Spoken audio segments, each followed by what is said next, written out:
Welcome to Pleasureology Island. I'm Free Thought Steve. Thanks for stopping by. My topic today is for immediate relief of existential dread, try a little TenderNest.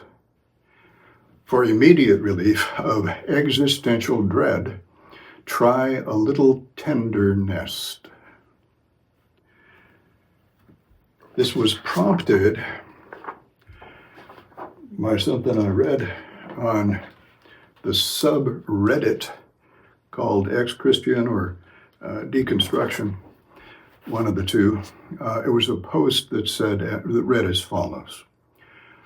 I thought I had it all figured out, so much so that I devoted my life to full-time ministry as a pastor to evangelize, quote, the way. I took so much comfort in my firm belief. Now everything has unraveled. I'm not a pastor anymore. I'm not sure of anything anymore. I'm not going back, but I miss the comfort when now existential dread has taken its place. Some days are better than others. I'm just really struggling today.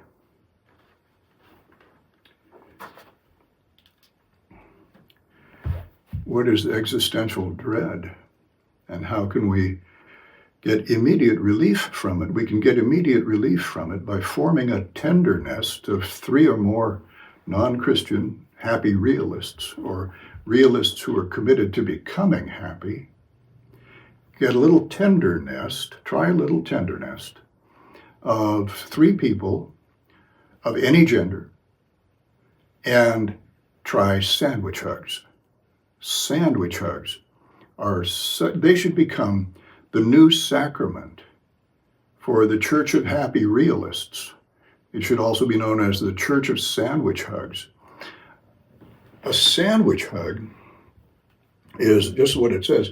One person's in the middle, sandwiched between 2 people who are hugging that person from the front and the back simultaneously.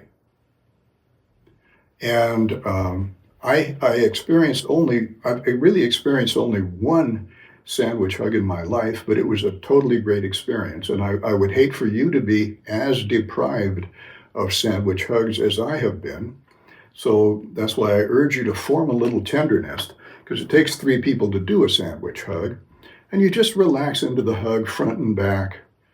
You know, it's a non-sexual thing. What it is something that we have been deprived of in our society, nurturing affection, physical nurturing affection. We do not get that once we have stopped being kids. Now, it's interesting that some of the big churches now have taken this over from the hippies. Churches nobody ever hugged each other in church before the hippies. So the hippies have really humanized Christianity and rock music and all that stuff. And unfortunately, they've just made the delusion more attractive to people. They've made the Christian delusion more attractive by stealing from us hippies, the idea of hugging each other and having uplifting music. All right, so they've learned from the hippies, though they won't admit it. And they're doing their best to keep the clock turned into the past, and to keep this a culture of delusion instead of a culture of realism. Now, existential dread, when we stop believing the delusion, when we realize, wait a minute, nobody knows that any of this shit is true. Nobody has a clue whether it's really true or not. They've got a bunch of ancient manuscripts, and they choose to believe that people who lived thousands of years ago could imagine the unknowable better than we can. The unknowable is God. God is non-physical. God can't be observed or detected in any way, even by scientific instruments.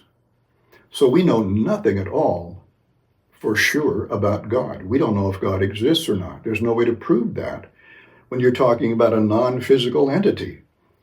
That entity, the only place we know that entity really exists is in the human imagination. That's where non-physical entities can exist. They are ghosts in the attic. And we need to be realists, to be happy realists. We need to clear out all the ghosts in our attic, all the ideas of non-physical entities whatsoever, and visualize reality just as what you see is what you get. What's here is what's real. What we can detect with our scientific instruments and with our senses, we know that exists. It's reality, and we have to deal with it. And we should deal with it realistically. We shouldn't deal with reality by praying to an imaginary non-physical entity to solve the problem for us. All right, we need to solve the problem for ourselves. That's the meaning of humanism. Humanism says we human beings are here on this planet. This is where we live. It's our home, and it's up to us to take care of it. It's up to us to get along with each other. And nobody can do that except we ourselves. So existential dread is losing the feeling of safety and belongingness that we had when we were part of a church community.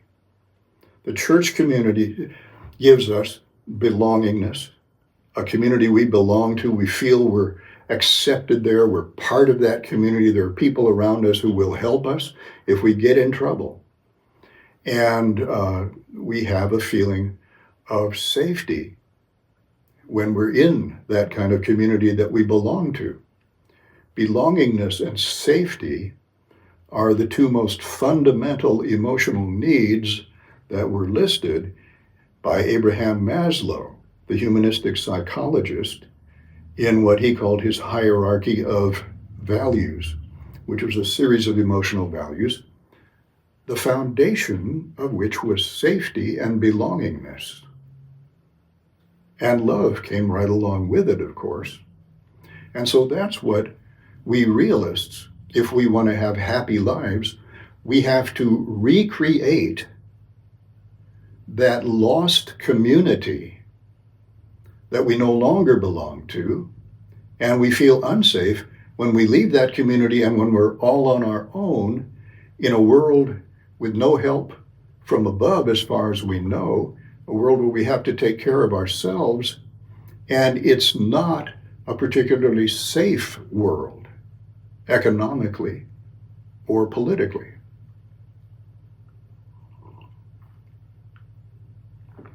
This was actually the same situation that the early Christians took advantage of back in the Roman Empire. The Roman Empire was made up of cities full of people who had come from other places, who had left their homes and their villages and come to the big city to make a living, because that's where they could make a living, in the big city. And so they were all gathered together, but they had lost their village community that they had grown up in. And so small religious groups became a way of creating an artificial community that they could belong to and feel safe within. And they could rely on each other for help in the very uncertain and troubled society that they lived in, where there could always be problems. So that was one of the big advantages, and one of the reasons why Christianity succeeded and spread through the Roman Empire was that it gave people a community of other people who they could count on.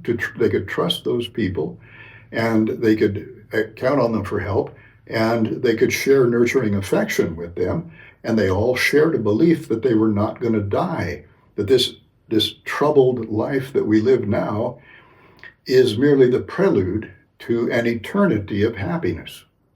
And so that was a very, very emotionally powerful combination. The actual feelings of emotional safety and belongingness in the little community of believers, and then the imaginary belief, but very emotionally consoling belief, that when we die, our consciousness goes on existing without our body, without our brain, without ourself, but our consciousness goes on, and we are that consciousness, and that consciousness will be taken to a beautiful place where we will live forever, have plenty of food to eat, and a really nice house to live in, which was basically what people imagined the kingdom to be. So it was a very powerful combination emotionally, and that's why it took over the Roman Empire. Now, it's been dominating European and American society, for a long, long time, for centuries, as far back as anybody can remember, almost. And now things are changing. Our view of the universe is so drastically different from the worldview that people had back in the days of the Roman Empire that it doesn't make sense anymore to believe the mythological religion that people concocted to make themselves feel better back in the Roman Empire.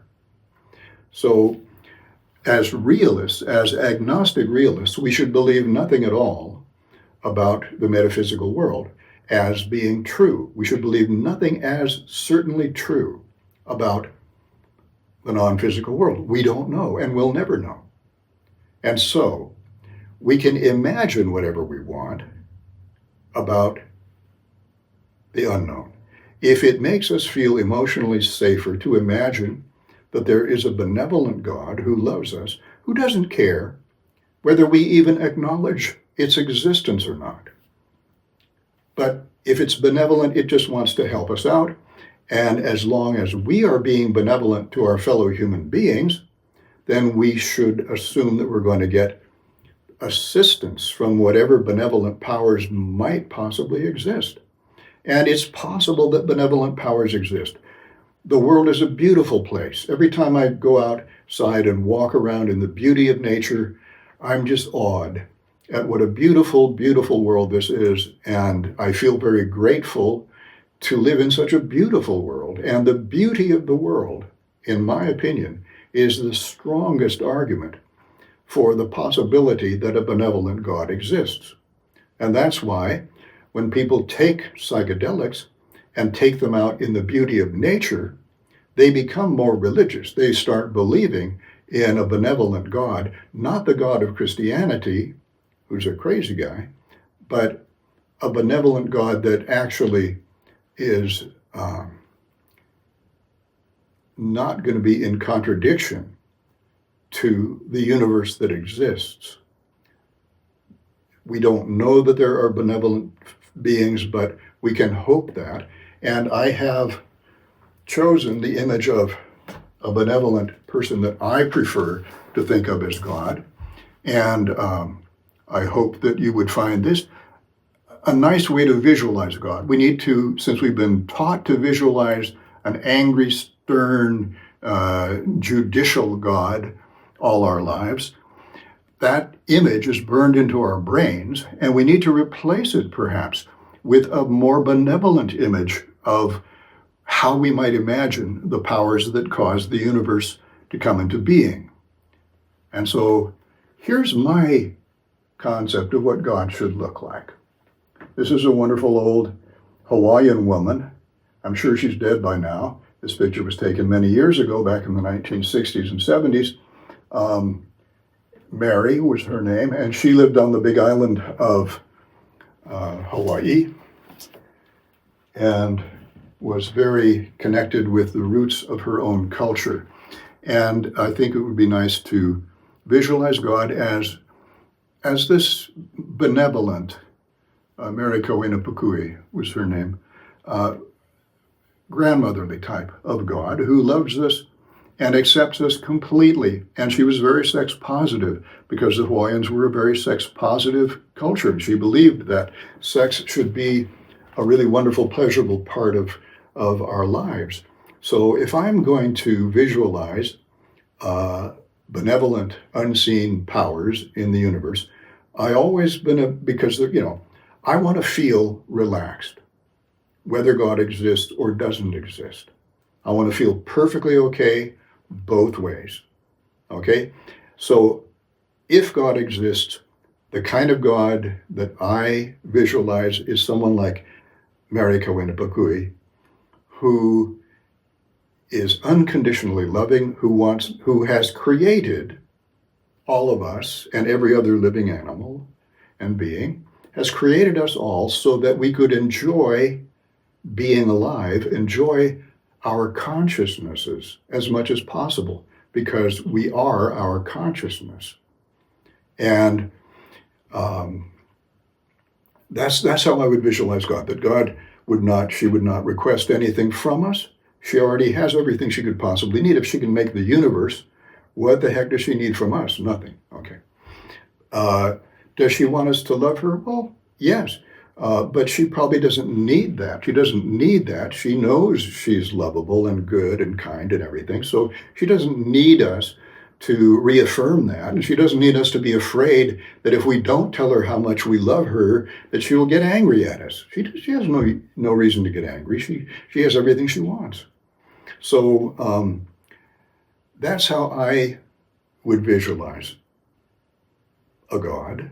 And she would be very sex positive. She would want us to have as much enjoyment out of our sexual pleasure system as we possibly can, because she created our sexual pleasure system, if she exists. And so she would want us to create as much pleasure in our consciousness as possible with our sexual pleasure system. Okay? So that's if God exists. I'm perfectly comfortable with that version of God. All versions of God are just human creations. And what we have to ask ourselves is, does that particular version of God seem rational to us?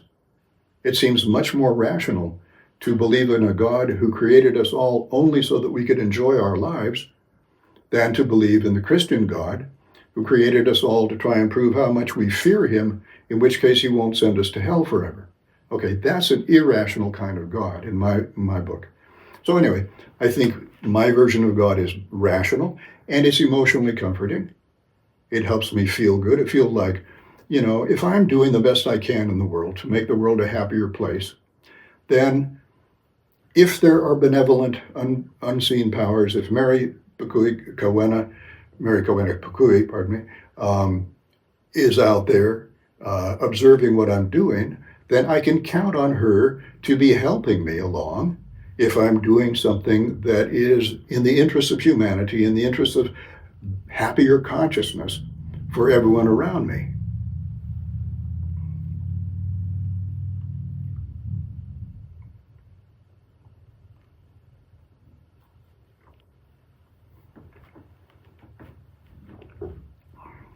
But on the other hand, I want to be totally relaxed with the idea that the universe came into being on its own. The Big Bang somehow happened without any intelligent foresight, but it happened, and we happen to be on this great planet.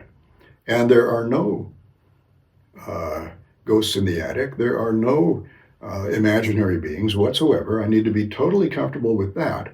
And that's where people tend to get emotional dread, because they say, well, if there are no benevolent beings, then bad things could happen to me.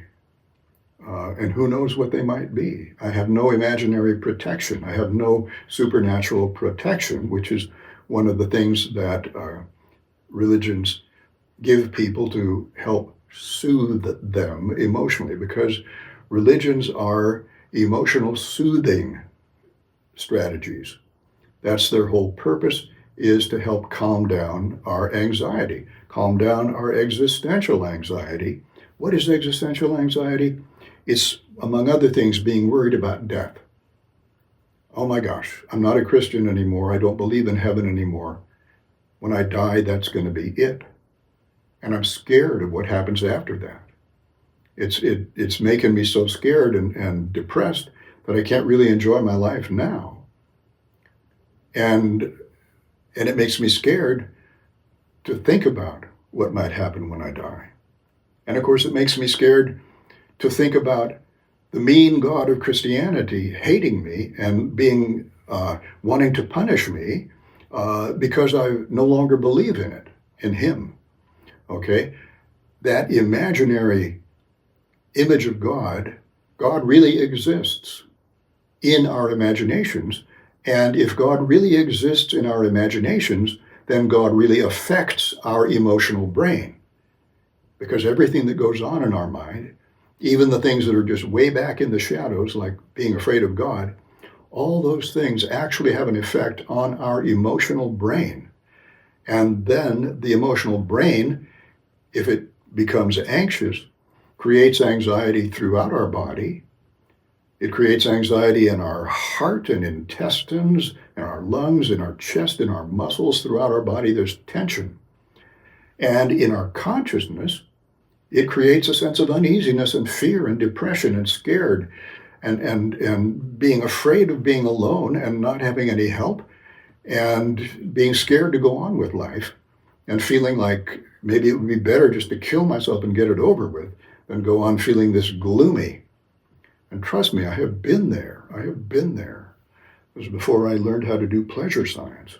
Once I learned how to do pleasure science, and particularly once I learned how to have super euphoric sex, things turned around and got a lot better, and life was worth living. But that still doesn't take care of our fear of death. So part of overcoming existential dread is learning not to be afraid of death. And I had a near-death experience once. It was one of the great experiences of my life. It changed my life completely. It was just a few months after I had started doing pleasure science. And then to have a near-death experience and lose my fear of death at that point, basically, was tremendously helpful as I went forward in my relaxation work, because pleasure science is fundamentally body-mind relaxation work. And so any kind of emotional relaxation that we can do will help in our pleasure science, but always being realistic about it, never being, crazy about it. So we can believe in America Winapukui God without believing that she actually does for certain exist. We should never believe that anything actually for certain exists in the unobservable, so-called supernatural, but basically unknowable world. We should never believe that anything absolutely for certain exists about that. And we should always identify in our own consciousness. Anytime we start to think about a situation involving some imaginary entity, or even the idea that the universe is an inherently moral place. The universe is, the universe itself is not going to punish us for doing bad things. You can look back at history and see there's lots of people who've done bad things who didn't get punished by the universe for it. The only people who are going to punish us for anything are other human beings and ourself with our bad conscience if we've done something bad. So all punishment comes from other human beings, not from the universe. The universe is not moral. The universe just goes on, and we have to look out for ourselves and make sure that we treat other people in such a way, in such a nice way, that they are nice back to us. That's the best way to be safe in this world, is to treat other people so with such respect and so nicely and so affectionately that they have no desire to hurt us, that they want us to like them because we're so likable. This is the best way to be safe in human society, whatever society you're in, is just to be honest, to be respectful, to be affectionate, not try to push people around, not be afraid of people at all. Expect people to treat you well. And all the people who are good people will do that. And occasionally you'll run into someone who's a bad apple and will treat you badly, even when you've treated them nicely. And then you say, okay, I don't think I can change that person. They're going to be that way. So I'm just not going to have anything further to do with them because I deserve better than that. I am a person who is kind to other people. I deserve to be around people who will be kind and honest to me in return. And that's the best strategy for social happiness that we can have. That's in our own self-interest to be as nice to other people as we can, because there's a psychological law that goes, it's nice to be nice to the nice. I feel good when I'm nice to someone who has been nice to me and they're nice to me back. So a TenderNest would be three people who agree on that philosophy of life. We say, yes, it's nice to be nice to the nice, and I want a couple of nice people to be nice with.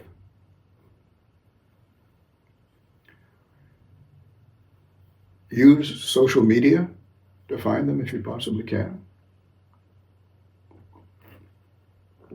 Connect up with some people in your area who are possibly in the same boat about leaving Christianity, or who are, in any case, free thinkers and agnostics and atheists who understand that our brains were all indoctrinated with a deluge, a Noah's flood of bullshit, of imaginary bullshit. That's what Christianity is.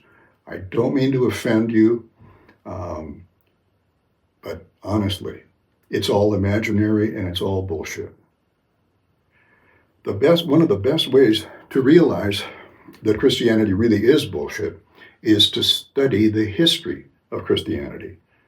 And I will be giving some videos, some talks about the true history of, first of all, the Jewish worldview, first of all, the Israelite worldview that evolved into classical Judaism, and the fact that classical Judaism was a highly delusional worldview, a completely delusional worldview, which then evolved, classical Judaism evolved into apocalyptic Judaism under the influence of crazy ideas from the Greek world, because the Greeks were equally delusional, but just in a polytheistic way.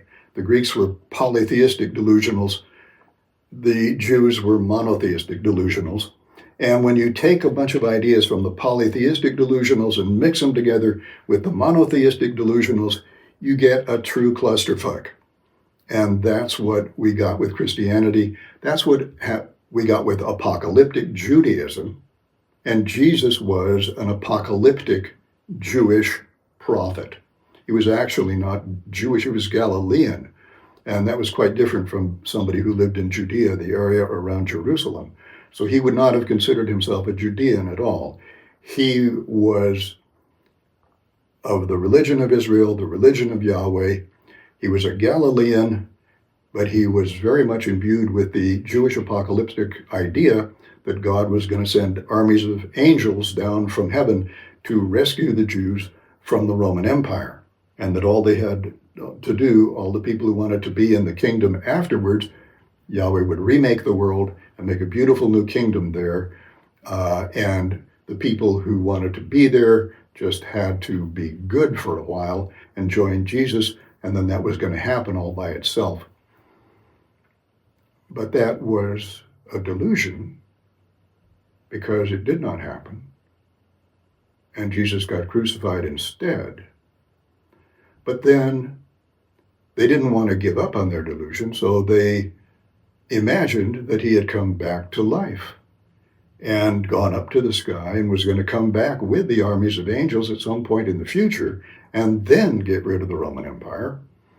And that's what the Christians believed for the first few centuries of Christianity, and that's one of the reasons why the Roman Empire considered them enemies of the state, which they actually were, because they were hoping for the destruction of the Roman Empire by God's army angels. So the Romans were not wrong to see the Christians as troublemakers.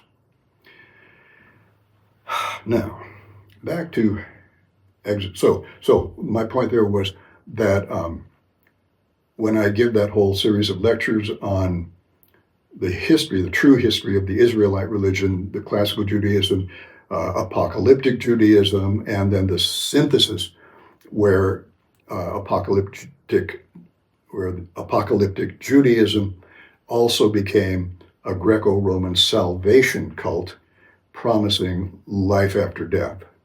Because originally the idea was that Yahweh was going to come down to earth and all the people who were living at that time were going to live in that nice kingdom. And they maybe had a belief that all the good people who had died before were going to be resurrected from their graves to live in that kingdom. But that kingdom was on earth, and that kingdom was going to be established by Yahweh himself and his armies of angels. Okay, a total delusion that then got fused with the Greco-Roman salvation cult. If you belong to this cult, if you learn the mysteries, the secrets of Christianity, and participate in the ritual of sharing the wine and bread, the ritual dinner together, then, and you're an initiate, then you're going to be a member of that kingdom when it comes down from the sky with Yahweh. And they were just waiting for that to happen. And if you died in the meantime, don't worry about it. You will be resurrected at the time Yahweh comes down with the armies and Jesus comes down and everybody has a good time thereafter. And eventually that morphed into sort of the Catholic Christianity idea, where there's no longer a kingdom from Yahweh that's going to come down to the earth. But when we die, we immediately go up into the sky and get judged, and either we get into heaven or we go to hell, and we get rewarded or punished immediately after death. And it's our soul that does that, not the body, because the idea of the Yahweh's kingdom on earth idea was that it was going to be a bodily resurrection, and people were going to live in their bodies in that kingdom. And that's why Paul says in one of his letters that the people who have died, they're going to be resurrected from the grave, they're going to be taken up in the sky, and they're going to be given brand new bodies.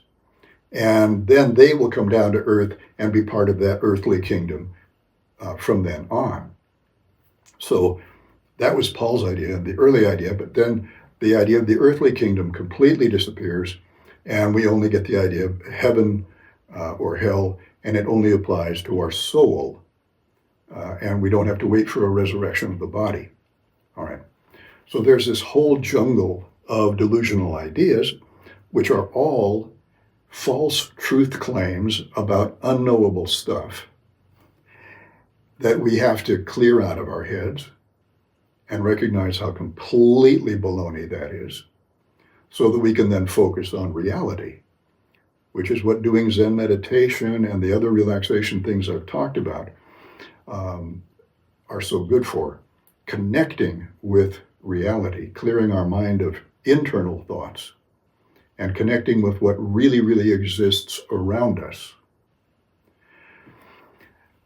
And then existential dread being partly, at least, the dread of death. Existential dread is partly the fear of accidents happening to us that we're not protected from while we're alive. And our best defense against those kind of accidents is to pay as good attention to reality as we possibly can, particularly if we're doing something dangerous like driving.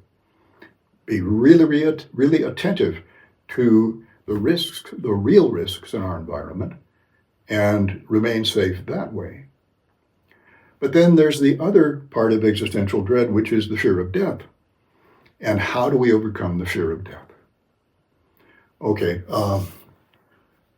I told you I had a near-death experience, which I won't go into right now, but what I experienced was the gradual shutting down of my consciousness while I was still fully conscious.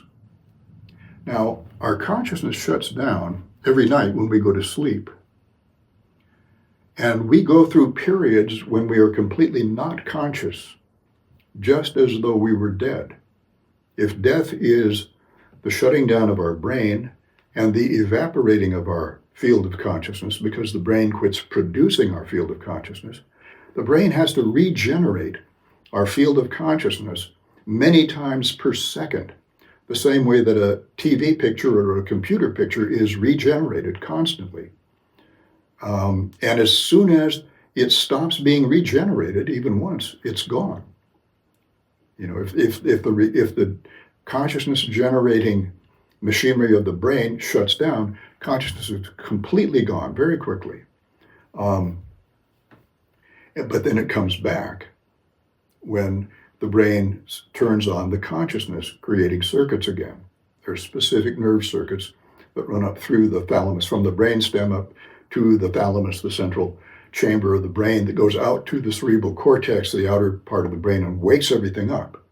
The brainstem starts that process and it wakes everything up. And then at night, the brainstem slowly shuts everything down and we gradually go to sleep, and we never notice ourselves going to sleep. Unless we wake up again and realize, oh, I was just about to sleep there.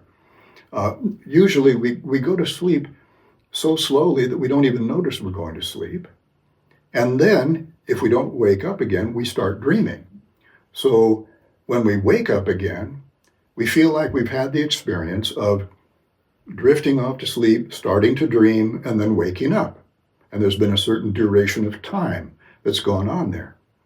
But what we don't realize is that there was a half an hour, 40 minutes maybe in there, where our brain's consciousness circuits were entirely shut down, and we experienced nothing at all, including the passage of time. So that period of time did not exist for us because we weren't there. And then the brain turned on our consciousness circuits again, only we were conscious only of the imaginary pictures and imaginary scenes that our own brain was creating while we were dreaming. Dreaming is a form of consciousness. We are not unconscious when we dream. We are fully conscious, but we are conscious of an imaginary world, and we don't remember very much of it. Our brain is not bothering to record most of our dreams, except just before we wake up, we can remember some of them. Or if a dream is extremely emotionally upsetting and it wakes us up, then we remember that emotionally upsetting mood. We remember things, whether we're conscious or dreaming, whether we're awake or dreaming, we remember things that are emotionally vivid and strong. They get indelibly imprinted on our brain. But anyway, when we go through dreamless sleep at night, first, we don't notice ourselves drifting into dreamless sleep. And then second, while we're in dreamless sleep, we're not experiencing anything, including the passage of time, because without consciousness, time doesn't exist. You have to have a consciousness to observe the passing of time. So when we're in dreamless sleep, time has dissolved for us. Time is not passing. And then we start dreaming and we come up and we wake up. So we never remember that period of time when we were not conscious, when we were asleep, in dreamless sleep.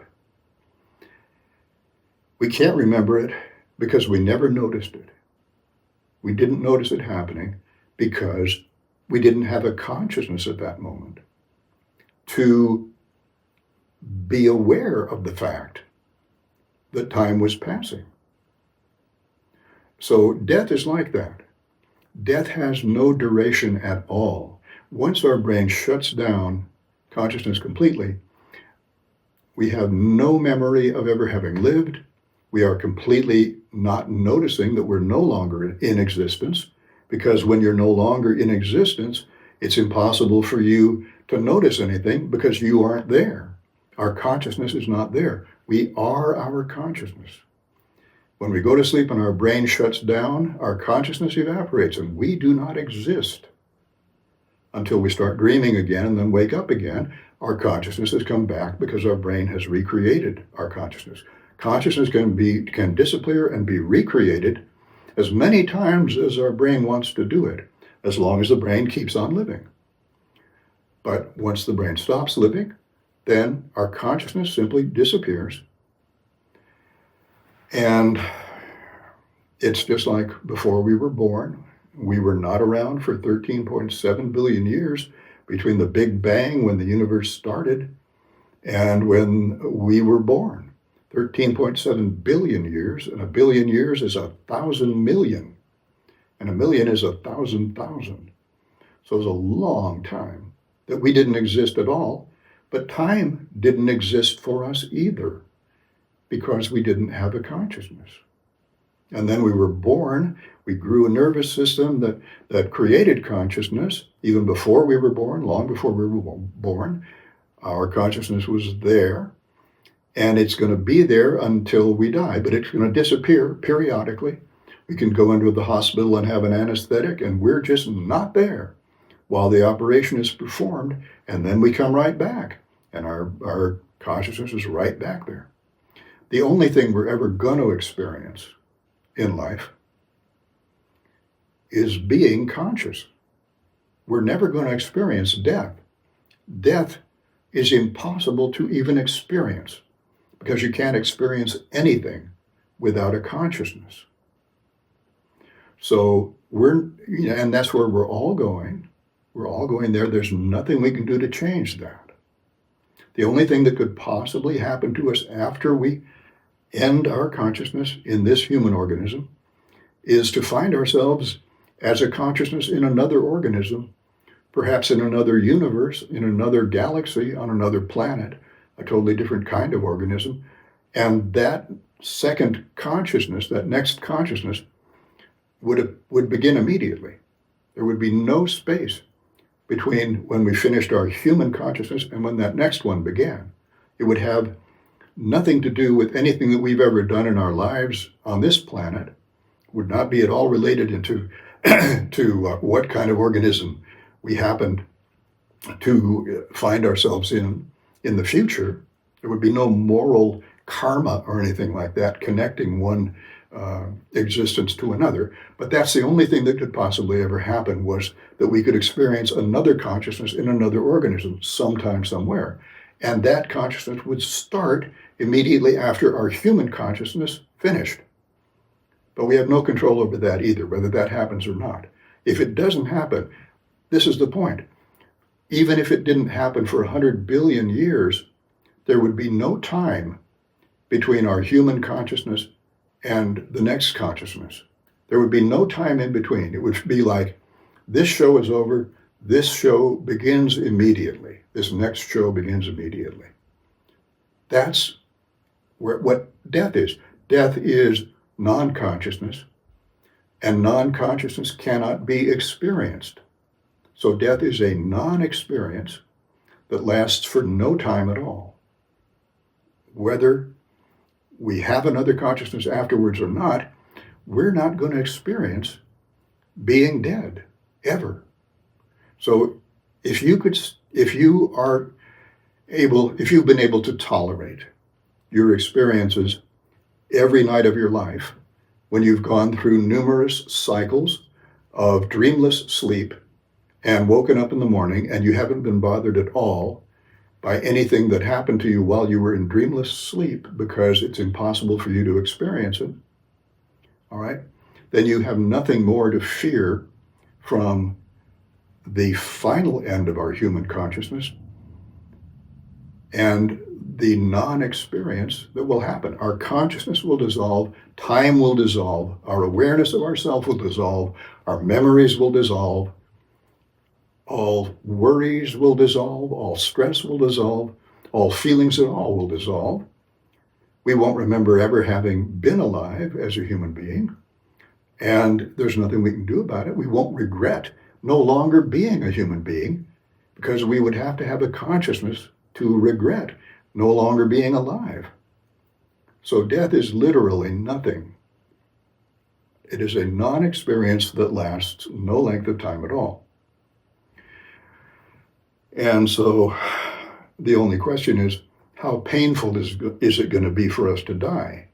And I'm in favor of completely painless death for all of us. I think we should all choose our own time of death and be given a general anesthetic, just like we are when we go to have an operation, and drift out of consciousness without even realizing it, and then experience nothing whatsoever for no time whatsoever. So that's how you would deal with the existential dread of death, is just to look at death realistically. That's the worst possible scenario. The worst possible scenario is that the brain shuts down, consciousness disappears, and we experience nothing for no time at all, and we don't even notice that we're experiencing it.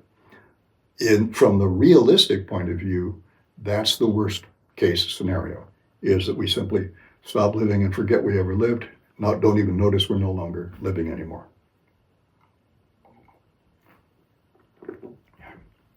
So that's the negative part of dealing with emotional dread.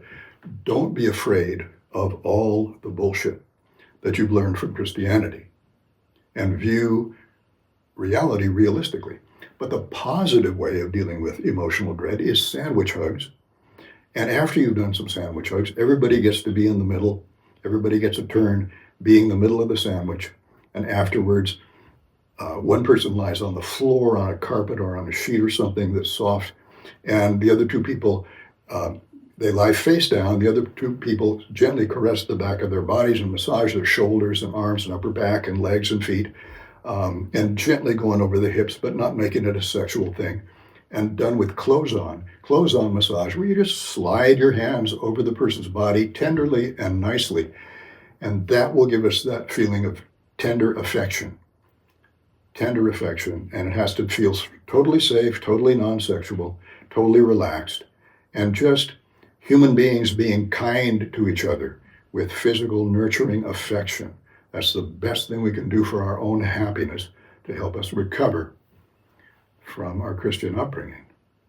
Remember, if you want to have a summary of this talk, if you'd like to print out a summary of this talk, go to the description box underneath the YouTube video, click on the link. It will take you to a Google Docs page. Look on the upper left-hand side for File and just do File Print, and it will print out 2 versions of this talk, 2 different summaries generated by AI. Thank you very much for listening. Talk to you again soon.